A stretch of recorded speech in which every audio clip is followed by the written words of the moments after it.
shopping? Yeah, we're shopping For vegetables. vegetables. What are we shopping for? Onion and garlic. All right. What kind of fish? Tilapia. What kind? Tilapia. Wow.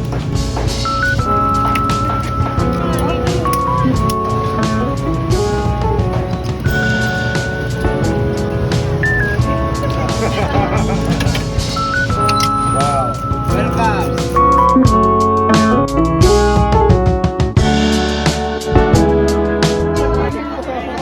Yes, here they come. Thank you, Lord, for the house blessing and all the wonderful food that we're going to have served here today. Mrs. Alston. Hoy, walang tao!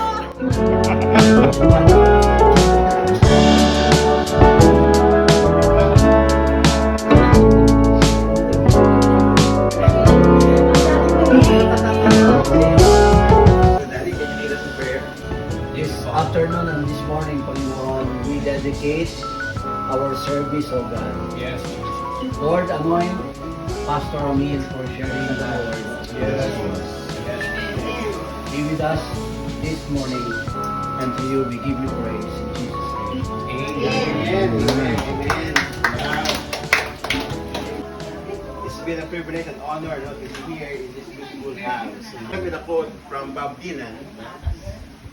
Sabi ni Bob Dylan, behind every beautiful thing, there is some kind of pain. Behind every beautiful thing, there is some kind of pain. Sabi nga, behind every beautiful thing, there is some kind of pain. And when you first saw the house, saw the place, it was so ugly. And it's reserved for those people in life who manage to merge the ugly and the beautiful in a way that uniquely increases their beauty. The most exquisite or extremely beautiful things in life are actually ugly beautiful. Kaya tayo nagiging mabuti dahil alam natin may masama. No? Kaya tayo gumagawa ng maganda kasi alam natin pangit. So yun yung jolly day. We all enjoy beauty, but an appreciation of ugliness is necessary to it. Nai-enjoy natin yung ganda, pero we need also to appreciate the ugliness of it. Just like this beautiful house. We cannot appreciate the beauty of this house unless you see it firsthand before it became this so beautiful house. Pero sa kapangitan nyo, nagiging creative ka. Nakakagawa ka ng mga bagay na magpapaganda sa pangit na bagay. Of course, hindi namin ito kung wala ang solar team. Solar, yes. Amen. Dumakita lang, parang ang hirap ang hirap. Pero bakit siya gumaganda? Ano po? The beautiful and the ugly are not the opposites, but aspects of the same thing. And when you do it, when you did it for your children, for your future, everything becomes beautiful. So maraming pinagdaanan tayo sa buhay bago natin makita yung ganda ng buhay. Maraming pangit na dumating sa buhay natin, pero dapat pala natin pasalamatan yung pangit na yon upang lalo natin ma-appreciate yung ganda na dumating sa ating buhay. In the Bible, it was written, He made all things beautiful in His time. Lahat ng bagay ay pinagaganda ng Panginoon sa tamang panahon. I don't know how many months it took for you to have this beautiful house. 6 months. Imagine mo 6 months. At ang dami rin nakasama mong gagawa. When I first came here, hindi pa sa ganun kaayos eh. Unti-unti nagkakaporma na. Sa ilang araw namin dito, nakita namin yung pagkaporma, nalagyan ng tiles, napitula. So, gumaganda siya unti-unti. So when we look at life, sometimes in our life, sa ating pong buhay, minsan akala natin wala na tayong pag-asa. Ang hirap magsimula, hirap pagpatuloy. Pero kung magpapatuloy ka lang, yun ang nangyari sa buhay ni Giselle. Kasi dati, nasa table siya, nag-iisa, lonely table, just for one. In a crowded. But when Giselle met Steven, something.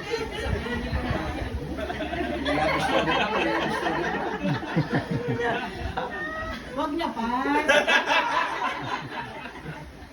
Because when you don't have a family, you will not dream of a house. You will just dream of a place to stay. Gising mo yun pa sa kaibigan niya. But because when they got married and be together, they dream of something that will not only help them but help the family as well. They dream of having a house.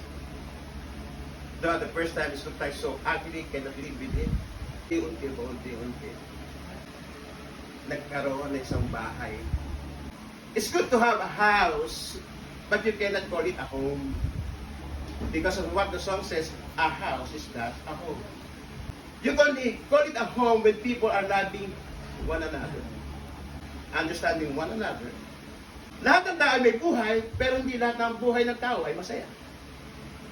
Because the only thing that can make us happy is if you have the Lord Jesus Christ in your heart.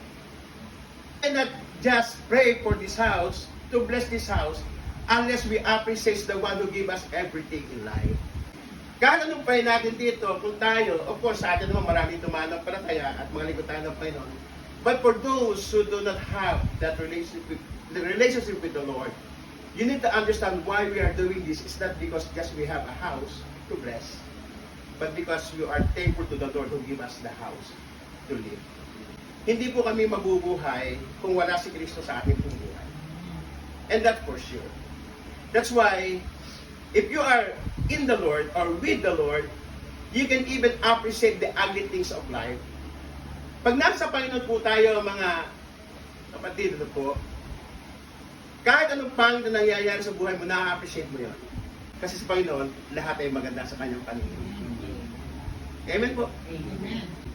Your beauty is not my beauty, but in the eyes of the Lord, we are all beautiful. Because He said, everything is good. And everything is beautiful. God uses Pastor Arston, Pastor Stephen. God uses him as a provider. God will use someone or somebody, and so that somebody can be a blessing to someone or somebody. And that's Pastor Arston. It's been a blessing not only to the family of Rizal, but to all of us. Pati mong solar team, napagpala din. Akala mo na mag-i-install ka, pero you are part of the blessings of the house. Because every worker in this house is part of God's plan. Even those people who cheated you, who did irregular thing in this house, that's part of the plan. Because you understand more of life, understand more of things that will happen into your life. Yun yung nagpapatibay, napapalaman pa natin, okay, ito pala. So, kaya yung mga bagay na pangit na dumaan, dapat ipasalamatan natin. Ako, 100% sure. Kasi nakita namin yung trabaho eh. 100% sure, hindi lalabasin ito kaganda. When I have the relationship with the Lord Jesus Christ, my life that was ugly became beautiful in His sight. We are here only to pray, blessing for this house, but we acknowledge the blesser who gave us this house, who gave every one of us a life to live. And that's our God who art in heaven, and hallowed be thy name. We are here, Pastor Alston, Pastor Danny, Pastor Judy, me, Pastor Ramin, and my wife, because we understood. And now, Pastora Giselle, the one who also answered. So imagine how blessed you are in this place. So imagine how blessed you are. Puro pastor. Pinagpala kayo sa lugar nito kasi ang daming paso na kasama yan na mananalangin para po sa inyo. So are you willing to have that relationship with the Lord Jesus Christ? Praise the Lord. Praise the Lord. Before we pray for the blessing of this house, I would like to pray for you. Okay lang po ba panalangin mo kayo? I will pray for you. That today is not just a blessing day, it is a day for you to have that relationship with the Lord Jesus Christ. Yung magkaroon kayo ng relasyon sa Panginoon sa Kristo. I would like you to close your eyes that your blessing be upon them, Lord God.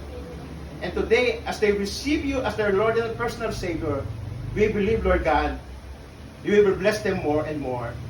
Now we will understand how and why we need to bless this house for your glory. Father God, we thank you because you alone deserve all the glory, praise, and honor. In Jesus' name, amen. Welcome to the family. Salamat po sa inyo. If you have time, read your Bible. Start with the book of John. Now America is doing great because as Trump said, we need to make America great again.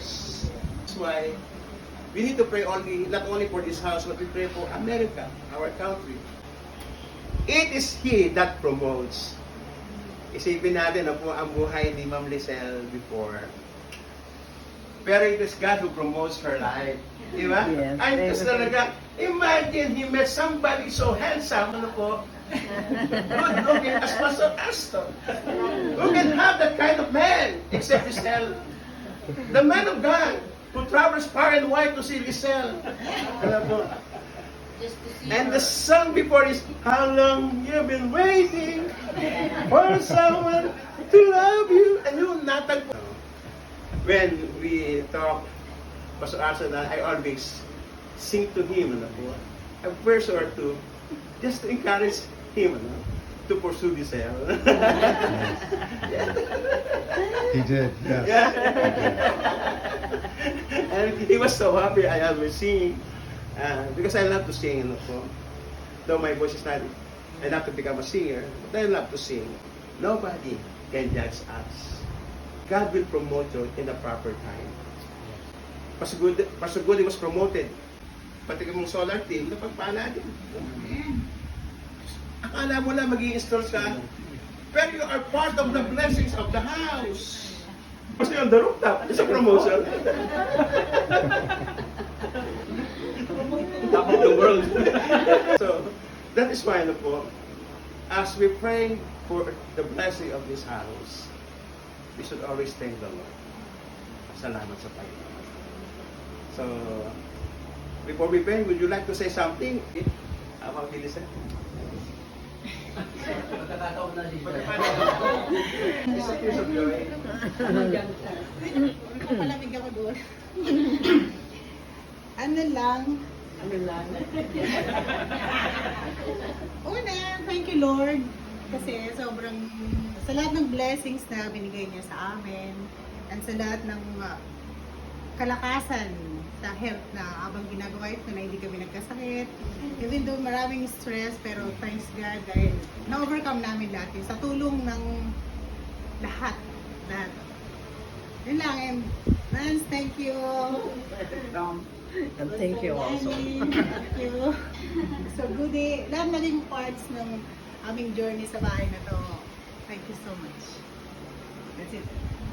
And I want to add, we thank God for this house, and I mentioned how God blessed us to get the house, but I also want to mention that yes, it was Pastor Ramil who is responsible. God used him as an instrument for me and Lizelle to meet each other and to bring this blessing into my life. This is one of the greatest blessings that I will ever have besides God himself. So I am grateful to Pastor Ramil for being so connected and having such a wonderful relationship with the Lord that God used him to be such a great blessing to me, to bless me with this beautiful, I still call her my bride.